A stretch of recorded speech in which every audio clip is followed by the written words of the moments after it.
He wasn't invited. He was measured, judged, summed up before a single word left his mouth. A black man with impeccable taste and eyes that noticed everything, even the things they tried to hide. The store hummed with quiet disdain that clung to the chandeliers and seeped from polite smiles sharpened to blades. Every nod was permission to exist on their terms. Every question was a test. They thought they understood him, labeled and priced him like the merchandise behind glass. But they couldn't imagine the cost of getting it wrong. Watch closely. The real transaction isn't what he buys, but what he's about to take from them. If this kind of twist keeps you hooked, make sure to like, subscribe, and share your thoughts in the comments, especially where you're watching from. I want to hear how this story lands for you. Thaddeus Kane pushed open the polished glass door of Sterling & Company. The scent of expensive leather and polished would greeting him like a silent dare. He adjusted his obsidian black trench coat, the fine Italian wool settling smoothly across his shoulders. Every detail about him was impeccable. Pressed slacks, freshly shined boots, a designer watch glinting under the recessed lights. He moved with the unhurried confidence of a man who'd closed multi-million-dollar deals before breakfast. Yet the moment he stepped inside, the temperature of the room seemed to drop. Conversations hushed. Eyes shifted, then quickly darted away. He didn't have to look to know that security had noticed. At the side of the entrance, Harlan, the guard in the perfectly fitted black uniform, watched him with a narrowed gaze. He touched the mic on his collar with slow deliberation and spoke just loud enough for Thaddeus's trained ear to catch. Code black at the entrance. Keep visual. The words landed like a slap, familiar and infuriating. Thaddeus kept his face unreadable, his chin lifted, his eyes moving over the showroom as if he hadn't heard. He refused to give them the satisfaction of seeing him flinch. He walked slowly, taking in the grandeur designed to walk clients into submission. Thick carpets swallowed footfalls, mirrors added depth to the rows of designer suits and shoes, and soft jazz played from hidden speakers. Staff in tailored black vests moved like choreographed dancers around white customers who were met with warm smiles and hushed consultations. But Jolene saw him coming. She was tall, with platinum blonde hair twisted in a severe bun, and her posture was a masterclass in professional polish. Her eyes tracked him even before she turned her head, and she didn't bother to lower her voice when she hissed to her co-worker, "He's probably just casing the place." The other associate snickered quietly and didn't even try to hide it. Jolene pasted on a bright, artificial smile, flicking her eyes up at the security camera overhead before fixing them on Thaddeus like he was a puzzle she intended to solve. He approached without hesitation, stopping at the glass case displaying the store's newest limited edition timepieces. The one he wanted, a white stone chronograph, sat on a velvet cushion, bathed in its own spotlight. Price tag discreetly turned away, because if you had to ask, you didn't belong. He rested his fingers lightly on the glass. "Good afternoon," he said, his voice calm, controlled, not giving away the heat already rising in his chest. Jolene's smile didn't move. "Welcome to Sterling & Company. Can I help you with something?" The pause was so slight it was almost perfect. Almost. But he heard it. He always did. He let his gaze linger on the watch, deliberately slow, savoring every tick of silence. "I'd like to see the white stone chronograph." She blinked once, the smile stretching tighter, eyes darting over his coat, the polished boots, the clean-cut beard. "Oh," she said, drawing it out just enough to let the meaning drip. "That's quite an investment." She tilted her head slightly, studying him like an insect pinned to velvet. "Most of our clients like to start with more accessible options first." His teeth clicked once behind his closed lips. He inhaled slowly, letting the stale air of disdain fill his lungs. "I know what I want," he said, the words carved from ice. Jolene's smile twitched. "Of course," she said, but she didn't move. She stood perfectly still, letting the silence do her dirty work. He didn't blink, didn't give her an inch. Finally, she cleared her throat delicately, as if it were all beneath her. "Let me check if it's in stock," she said, though it sat gleaming under the glass between them, daring him to call her out. When he finally dared to glance over at the main counter, Jolene was back in view, leaning against the register with her hip cocked and tablet in hand, laughing at something another associate said. Her shoulders shook with mirth, no sign of apology or urgency in her posture. She didn't even glance at him. Thaddeus cleared his throat once, polite but pointed. Jolene turned slowly, eyes narrowing before she remembered to put the smile back on her face. "Oh," she said in mock surprise, voice all syrup and daggers. "You're still here." He kept his tone steady. "You said you checked the stock on the Whitestone chronograph."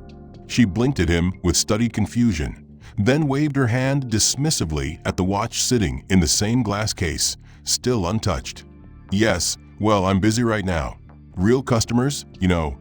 Her voice dropped to a conspiratorial whisper, though she made sure it carried. "You can wait."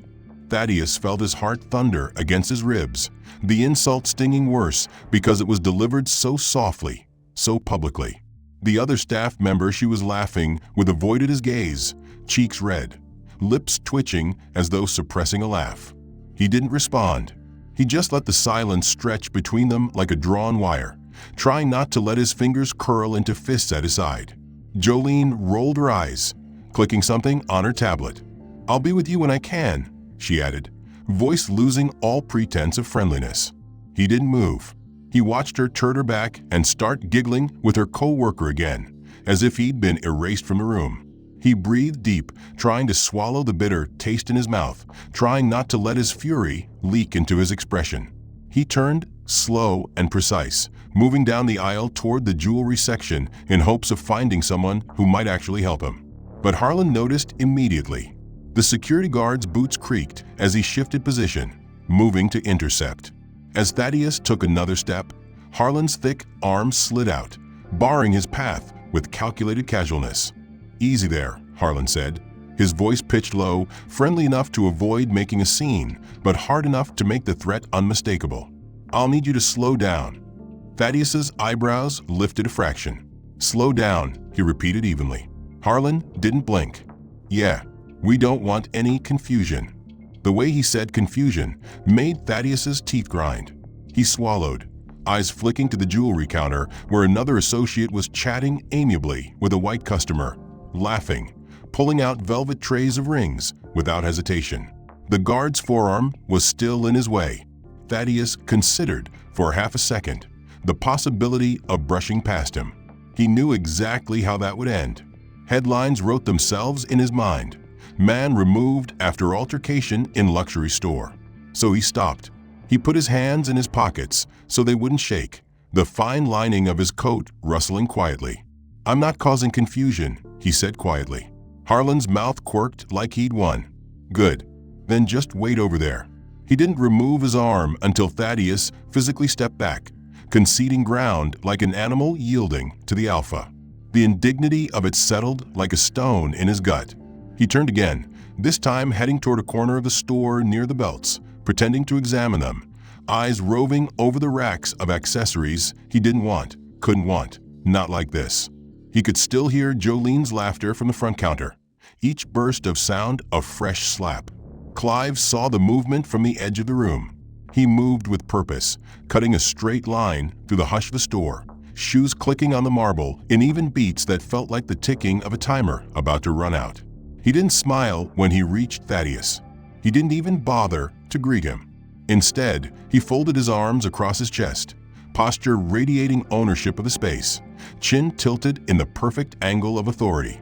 "Sir," he said, loud enough for everyone within 15 feet to hear, voice rich with scorn dressed up as civility. "Do you actually plan to make a purchase today, or are you just browsing?" The words seemed to hang in the air like smoke. Thaddeus felt his face go hot, his vision tightening as every head turned in his direction. The white couple near the suit section froze mid-conversation, the older man blinking as he registered the public challenge. A teenage boy on his phone lifted it slightly, thumb tapping record without missing a beat. Thaddeus's pulse roared in his ears, but he forced himself to answer evenly. "I'm waiting for assistance," he said, his voice clipped, precise, each word measured to avoid giving them ammunition. Clive sniffed, eyes flicking over Thaddeus's coat, the clean lines of his slacks, the glint of an expensive watch peeking from under the sleeve. Seeing them all, but refusing to acknowledge their meaning. "We don't encourage loitering," Clive said, voice colder now. He gestured vaguely around the store, the gesture dismissive. "Our staff has other customers to help. Paying customers." The words landed like punches he wasn't allowed to block. Thaddeus's mouth opened, then closed, and he exhaled through his nose, trying to find something steady to hold onto. The whispering had started again. A young woman near the wallets section raised her phone a little higher, pretending to check a text, but clearly angling the camera. He hated her most of all in that moment, not because she was recording, but because she would tell herself later she was on his side, even as she documented his humiliation for views. Thaddeus swallowed hard. He reached slowly into his coat pocket, careful, deliberate, because he knew how fast things could turn. He drew out his wallet, flicked it open with the grace of habit, and pulled free a platinum credit card with a simple black logo embossed across it, the kind reserved for people whose wealth wasn't supposed to be questioned. He held it out to Clive. "Is this sufficient proof I can pay?" he asked, voice like cracked granite, brittle but strong. Clive didn't even blink. He snatched the card with emotion, so fast it made Thaddeus's fingers twitch. He turned it over in his hands, tilting it toward the light like it was fake jewelry at a street stall. The silence stretched. Finally, Clive made a low, considering sound in his throat. "You'll forgive us," he said, still loud enough to be heard, eyes glinting with petty triumph. "But we've had fraud before. Don't take it personally." The phrase was a slap in the face, so raw it stole Thaddeus's breath. He blinked once, twice, his eyes stinging though he refused to let anything fall.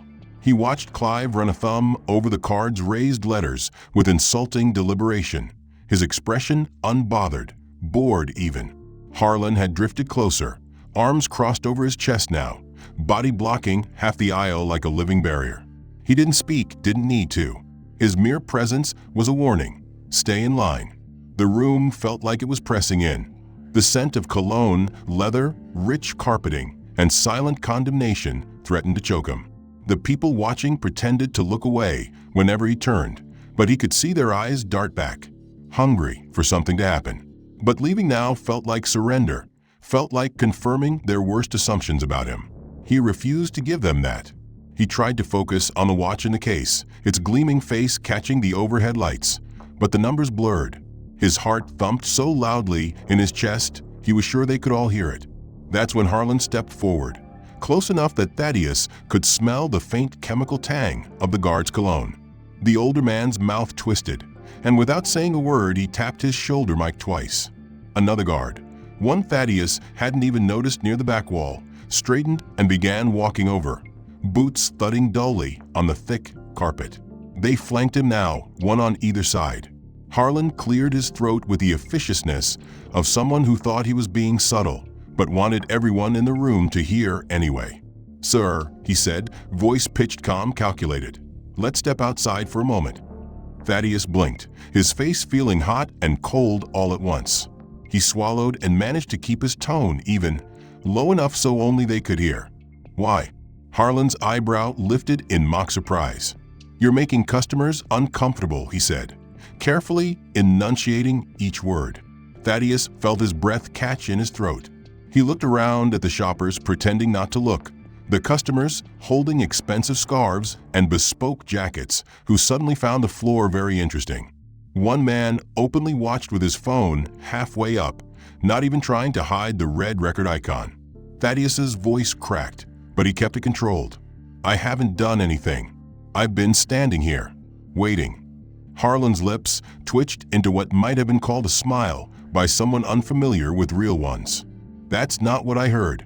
Jolene chose that moment to pipe up, her voice dripping with theatrical innocence. "He's been acting aggressive," she said, loud enough for everyone to hear. She actually had the gall to glance at Clive as though for confirmation. Clive nodded slowly, folding his arms and leaning back against the counter with the satisfaction of a man watching a show he paid for. "We're just trying to keep the store safe," Clive added, voice bland. Thaddeus's eyes burned. He hadn't raised his voice, hadn't moved quickly, hadn't done anything except exist in a space that told him, in 100 subtle ways, he didn't belong.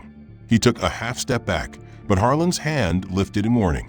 "Careful," Harlan said softly, almost kindly, but it was a snake's kindness. "Don't do anything you'll regret." The second guard loomed on the other side, blocking any easy path toward the exit or the stairs. Thaddeus swallowed again, his mouth dry as paper. He licked his lips, voice cracking. "I'm not doing anything." Jolene's voice rang out, fake shaking with outrage. "He was threatening me. I don't feel safe." The lie landed like a punch to the gut. Thaddeus turned, staring at her, eyes wide, mouth open. "I didn't even," he started, but the words died. No one was listening. They weren't meant to. The second guard rested a hand on his belt, fingers just inches from his radio. Harlan leaned in a little closer, his voice dropping to something private, personal, almost intimate. "You want me to call the cops?" he murmured, the words slithering into Thaddeus's ear. "Your choice." Thaddeus's throat worked, but nothing came out. He felt the sweat gathering at his hairline, dripping slowly behind his ear. His hands twitched at his sides, fists clenching then relaxing, over and over. He thought about his father's voice, telling him to keep calm, don't give them anything. He thought about headlines. "Black man arrested after altercation." The video on someone's phone. His career, his dignity, his life. All of it balanced on this moment. He shook his head once, jerky. People were watching. They always watched. He could see them out of the corner of his eye. The older couple who had been trying on luggage looking stricken but unmoving. The young woman near the belt section now openly recording with her phone at chest height. The teenage boy with the expensive sneakers laughing into his friend's ear, eyes wide with a mix of fear and excitement. As they pushed him forward, he stumbled once on the edge of a carpet runner, boots scuffing against marble, the slip making him look clumsy, unbalanced. Harlan used that moment to apply more pressure to his elbow, yanking him upright with a jerk that made his shoulder twinge in pain. "Watch your step," Harlan drawled, voice soaked in sarcasm that was meant only for him. Thaddeus's jaw locked, so tight he felt something pop in his temple. He refused to make a sound. He refused to ask them to stop. He refused to beg.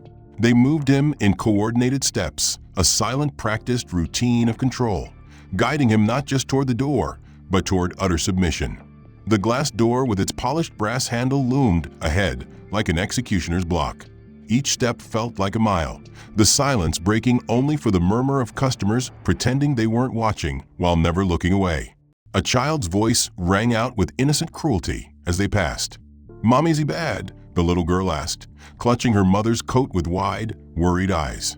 The mother shushed her quickly, cheeks flushing as she turned away, but the words had already landed like a dagger in Thaddeus's back. Bad. He was the bad man, the dangerous one, the threat. He couldn't even turn his head to shake off the grips on his arms, so tight he felt his skin pinching and bruising. Harlan guided him the final steps to the door, pushing it open with one hand while never releasing his elbow. The air outside was colder, sharper, biting at the sweat beading on his forehead, chilling it instantly. They didn't let go immediately. Instead, they shifted their grip to shove him the last foot over the threshold, making sure he felt it wasn't his choice to leave, making sure everyone watching knew he was being thrown out. He staggered, catching himself with one foot planted hard on the sidewalk, breathing ragged, heart hammering against his ribs like it was trying to escape. Behind him, he heard the second guard chuckle under his breath. Harlan didn't smile.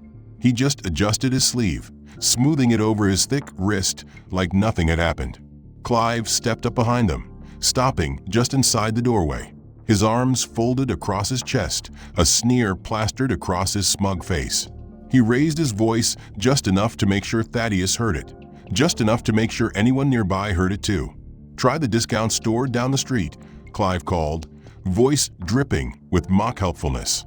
"Might be more your speed." Jolene popped her head out from behind him, her platinum bun bobbing as she laughed. She clapped a hand to her mouth in fake shock before letting the words tumble out, her voice lilting with poison-sweet glee. "Yeah, where your kind shops." Thaddeus's mouth opened, but no sound came out. He felt the words batter against the inside of his skull, felt his heart seize with a rage so thick he thought he might choke on it. but nothing came out. He just stood there, the city noise rushing in around him, the cool wind licking at his coat that suddenly felt like it weighed 1,000 pounds. People were walking by on the sidewalk, heads turning, pausing, seeing a black man ejected from a luxury store by 2 guards in black suits, the tableau complete with condescending manager and sneering sales associate. No one said anything. No one intervened. Some just watched. Some hurried away. Thaddeus Kane's feet scraped the sidewalk as he forced himself to keep moving, the pressure of the store's bright interior replaced by the cold gray wash of the street. His pulse thundered so hard in his ears it drowned out the traffic, the voices of pedestrians, the wind rattling the city's bones. He didn't dare look back, but he felt them behind him, the stares of passers-by, the burn of every eye that had witnessed him being marched out like a thief. His mouth tasted bitter, coppery, his jaw so tight it sent shooting pains up his temples. He breathed in, fighting to calm his chest as it heaved, but every inhale was jagged, shaky, humiliating. Behind him, the store door gave a soft click as it shut, the brass handle catching the light like a mocking salute. Through the glass, he could see the 2 guards repositioning themselves, Harlan's thick frame turning back to face the lobby, while the second guard leaned near the door with casual arrogance. Harlan lifted his shoulder mic and pressed it with an easy confidence that made Thaddeus's skin crawl even from a distance. The words were low but unmistakable, delivered with the offhand boredom of a man announcing a completed chore. "Got rid of him," Harlan said. Thaddeus winced like he'd been slapped. He kept walking, hands jammed in his pockets so no one would see them tremble, head down enough to avoid meeting eyes, but high enough to preserve the last shreds of dignity clinging to his bones. He could still see the scene inside, even with the glass reflecting the street. Jolene leaned back against the counter, one hand pressed to her mouth as if stifling a laugh that burst through anyway, high and sharp and ugly. She tossed her hair over her shoulder, eyes darting to Clive with gleeful triumph. "He didn't buy a thing anyway. Loser," she said, the words snapping through the space like a whip. Clive chuckled in response, not even trying to hide it. He adjusted his tailored vest and shifted his weight onto one polished shoe, adopting the posture of a man utterly secure in his power.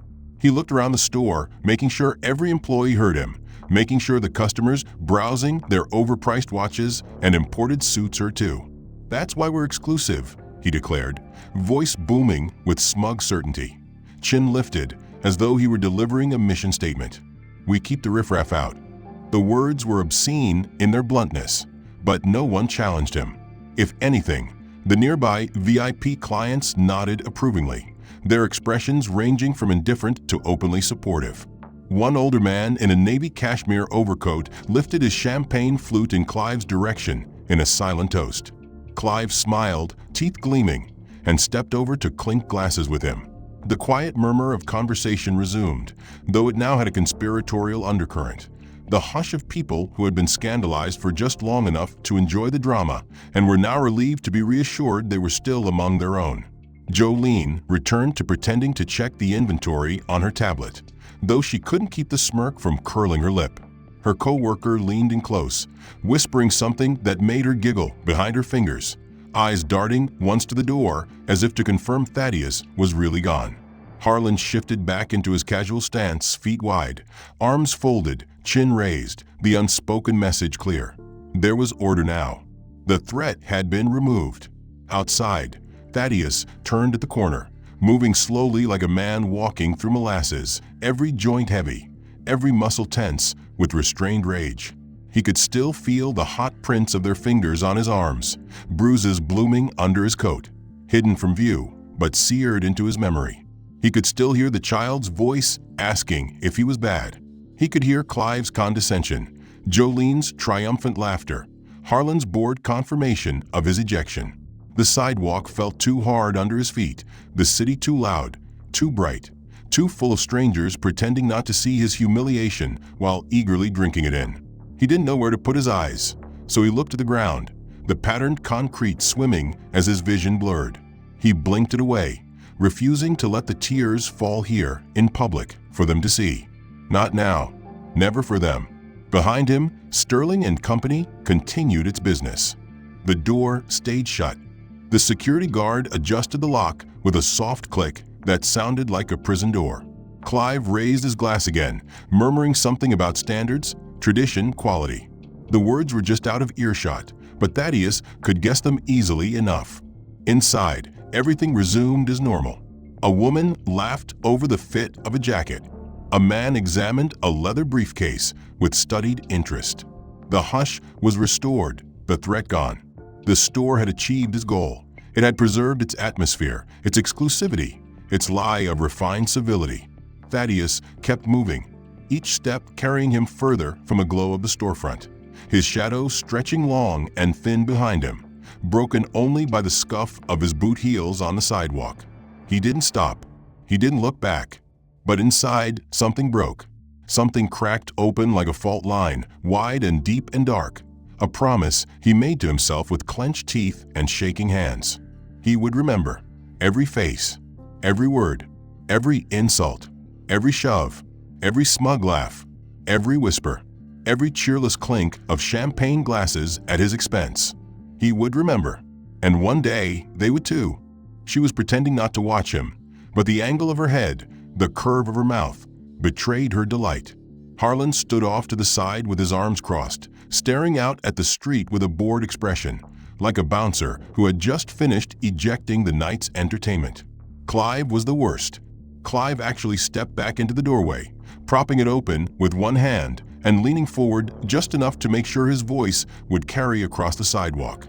His eyes were flat cold, but there was an unmistakable satisfaction there, the gleam of a man who believed he had enforced order, maintained standards, protected his precious kingdom. "We have to keep this place safe," Clive called, voice dripping with self-importance and moral superiority. "You people don't usually shop here for real." The phrase stabbed into Thaddeus like a blade between the ribs, cruel not just in its racism, but in its deliberate public nature. It wasn't whispered this time. It wasn't muttered for the benefit of co-workers. It was announced. It was meant to be heard, meant to be remembered, meant to brand him. Around him, a few pedestrians slowed, turning their heads to see who Clive was talking to. Some watched with blank curiosity, others with thinly veiled disgust or pity. No one said anything. No one intervened. Thaddeus felt something inside him crystallize in that moment. The heat of his shame cooled into something sharp and cutting. His hand moved on its own, slipping into his coat pocket and curling around the familiar weight of his phone. He drew it out with slow deliberation, refusing to let the tremor in his fingers show. His thumb brushed the screen, the camera app opening with a soft chime that seemed impossibly loud in the tense silence. He lifted the phone and pointed it squarely at Clive. The store manager didn't flinch. He didn't even look surprised. If anything, his mouth twitched at the corner in a smirk that said he'd already won this fight and would happily win the next. "Go ahead," Clive said, voice lowering just enough to force Thaddeus to focus on him alone, the world narrowing to the thin line between them. "Record all you want. We have standards here. We don't apologize for them." The words felt heavy in Thaddeus's ears, but he didn't drop the phone. He kept it steady, the red recording duct glowing like an accusation neither of them could ignore. Inside the store, Jolene glanced up from her tablet. She saw the phone pointed at her manager, the live evidence of their cruelty being preserved forever. She didn't flinch either. She actually smiled. Slow, mocking mean. She took a tiny step closer to the glass, close enough that her words fogged it slightly as she spoke. "Post it," she mouthed deliberately, voice just loud enough to carry through the glass, but soft enough to feel like a secret shared only with him. Her eyes glittered with amusement, as though this entire performance had been staged for her entertainment. "No one cares," she added with a sweet tilt of her head. Then she leaned back, one eyebrow raised in cruel amusement. "We know who our real customers are." The words cut deep, deeper even than Clive's public announcement. They were private, meant only for him, meant to dig under his skin and stay there, festering. They were the truth behind all the false politeness, the fake apologies, the cold professionalism. They were the confession of a system that didn't want him, had never wanted him, and was happy to tell him so now that he'd been thrown back onto the street. Thaddeus's grip on his phone tightened until the case creaked. For a moment he thought about shouting, about slamming the phone against the concrete, about charging back through the door and forcing them to treat him like a man. Behind him, Sterling and Company stood like a monument to every exclusionary lie it sold its customers, the brass letters on the door gleaming with a promise that wasn't meant for men like him. He didn't look back. He couldn't give them the satisfaction of seeing his face twisted with rage and shame one more time. But the cold air felt sharp in his lungs, biting at the sweat on his skin, grounding him. Every insult, every sneer, every dismissive wave of Jolene's hand, every tightening grip of Harlan's fingers on his arm burned through him like acid, stripping away the last layer of politeness he'd worn like armor for their benefit. He reached the corner and stopped, the edge of the building offering him a small measure of privacy from the glassy eyes inside that he was sure still watched him like a stain they'd finally managed to scrub out. He exhaled once, hard, clouding the cold air in front of him. Then he drew in another breath, this one slow, steady, deliberate. His hand slipped into his coat and came out with his phone, the screen lighting up with a soft glow that seemed to illuminate the anger carved into the lines of his face. He stared at it for a moment, the reflection of his own eyes, so dark they looked hollow. Then he unlocked it and found the number without thinking. He didn't hesitate. He didn't need to. He pressed the call button, lifted it to his ear, and waited. The ring felt like a countdown, each buzz reminding him of every humiliation he'd just swallowed to stay out of jail, to stay alive, to stay civilized. When the voice answered on the other end, it was brisk, professional, confident, like everyone in his world was. He cut them off before they could say his name. His own voice was cold as ice, smooth as the marble floors that had betrayed him, hard as the steel he'd built his fortune with. "It's Kane," he said, and even hearing himself use that clipped tone, the one reserved for boardrooms and buyouts, felt like slipping on a familiar weapon. He let the silence stretch just enough to make sure they were listening. Pull the $3 billion development contract from Sterling and Company effective immediately. Move it next door. The pause on the line was only a second, but it was enough to taste the shock on the other end. The assistant was smart enough not to ask questions, trained well enough to know when the boss wasn't in the mood for explanations. There was only a clipped "understood, sir," before the call ended. He lowered the phone slowly, the screen going dark, its weight somehow lighter in his hand than it had been 5 minutes earlier. The trembling in his fingers stilled. His shoulders settled just slightly. He closed his eyes for a single heartbeat and let the cold wind whip against his face, freezing the sweat there, drying the shame into something brittle and fragile that he could snap off and let fall. When he opened them again, he saw people on the sidewalk still glancing his way, some with curiosity, some with confusion, one or two with open disdain. But there were also the ones who'd watched it all unfold, who'd seen the door slam behind him, who'd heard Clive's voice proclaim "you people" like a curse. One of them, a young woman with a knit cap and shopping bags, whispered to her friend without even bothering to lower her voice, "Wait, did he say Kane?" Her friend's eyes went wide, darting from Thaddeus's back to the store's gilded door. "As in Thaddeus Kane, the real estate guy." The first nodded, voice hushed but urgent. "He owns the whole Riverside project, doesn't he?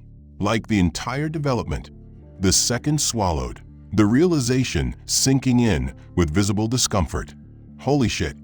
He hit send and slipped the phone back into his coat, the act final, decisive, a judgment passed and executed in the space of seconds. He kept moving. Behind him, the golden letters of Sterling and Company glowed like a promise that had been exposed as a lie. Inside the store, Clive leaned against the counter, recounting the ejection to a pair of older white men with an air of smug triumph, gesturing broadly as though describing a minor inconvenience he'd heroically solved. Jolene giggled nearby, pretending to adjust a display but clearly listening, eyes bright with cruel satisfaction. Harlan stood near the door, arms crossed over his thick chest, scanning the street with bored indifference like a sentry at a fortress that had just repelled a barbarian. Then the first call hit the store's front desk, the tone of the phone's ring cutting through the cultivated hush like a scream. The young clerk who answered it went pale after a few words, eyes darting to Clive with naked fear. She covered the receiver with her hand and whispered, "It's corporate." Clive frowned, but held up a finger to hush her, still talking. She didn't wait. She handed him the phone. Clive's smirk faltered as he took it, pressing it to his ear with forced calm. The words on the other end landed like hammer blows. His lips parted once, twice. His face drained of color. Jolene's smirk began to wilt as she watched him. "No, sir. Yes, I understand. No, I wasn't aware." Yes, sir." He hung up slowly, fingers trembling, the phone clacking against the counter as he set it down. For a moment, no one spoke. Jolene cleared her throat delicately, trying to pull back the composure she'd worn so proudly moments before. What did they say?" Clive's voice cracked when he tried to answer, forcing him to swallow before trying again. They pulled the deal," he said, the words sour on his tongue. $3 billion. Gone.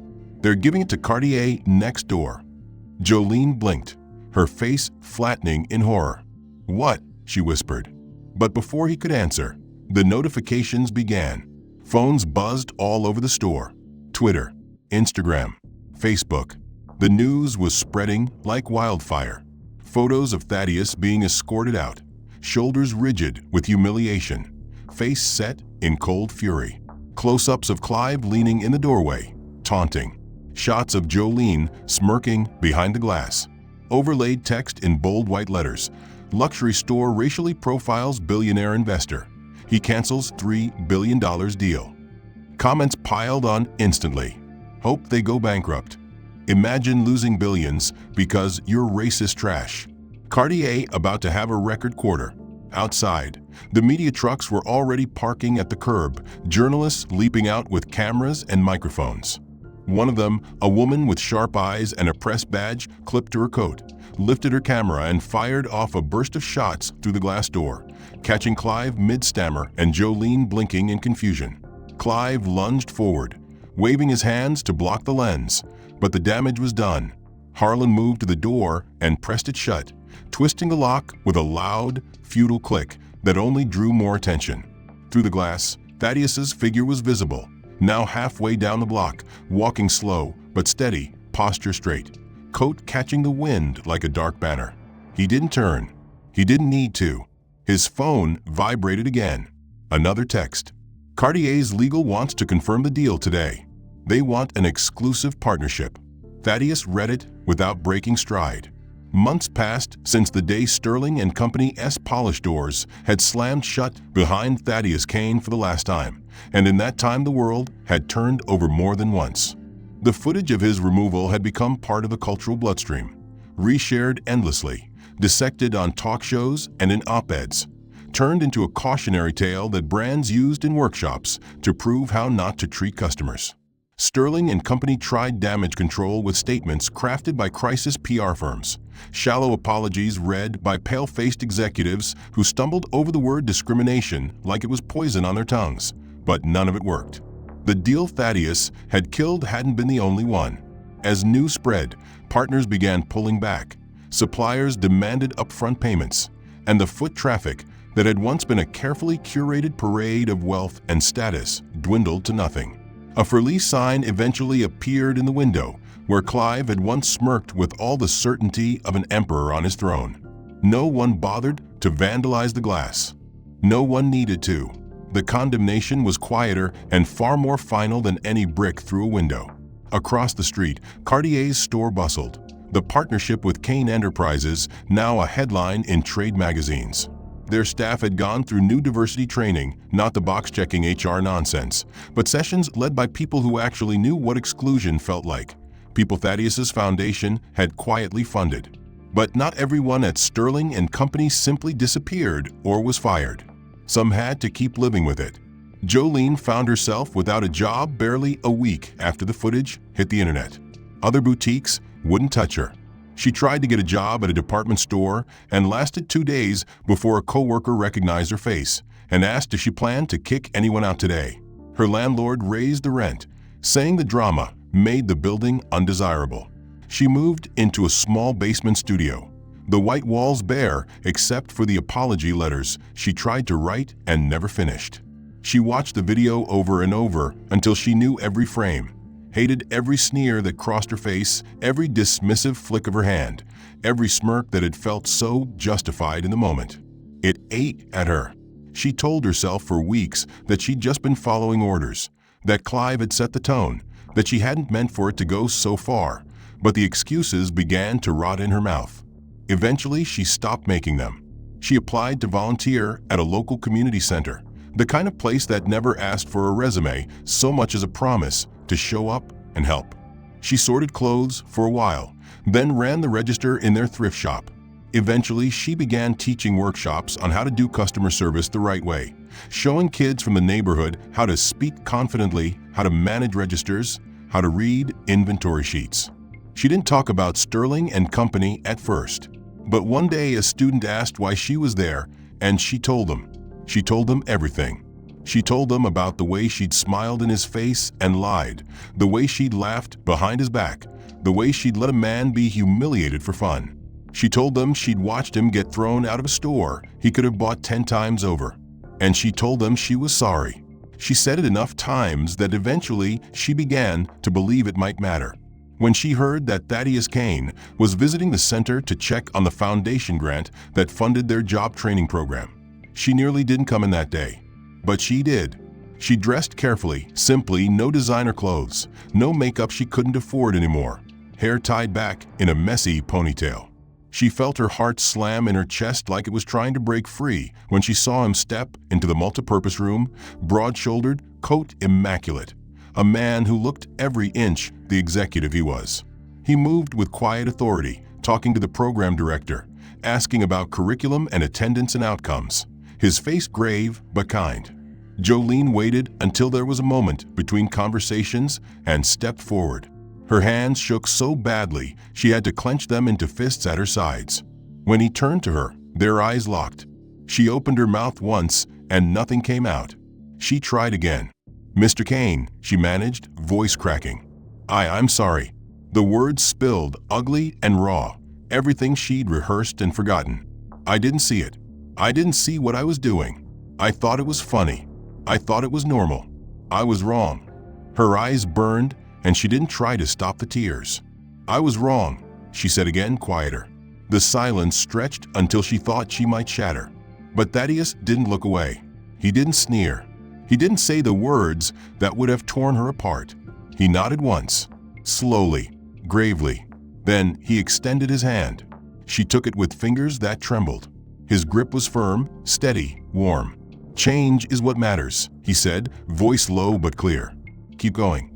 She nodded, tears streaming freely now. He held her gaze another moment, then let her hand go and turned away, resuming his quiet conversation with the director. She watched him leave later, coat whipping in the wind, stepping into a black town car that waited at the curb.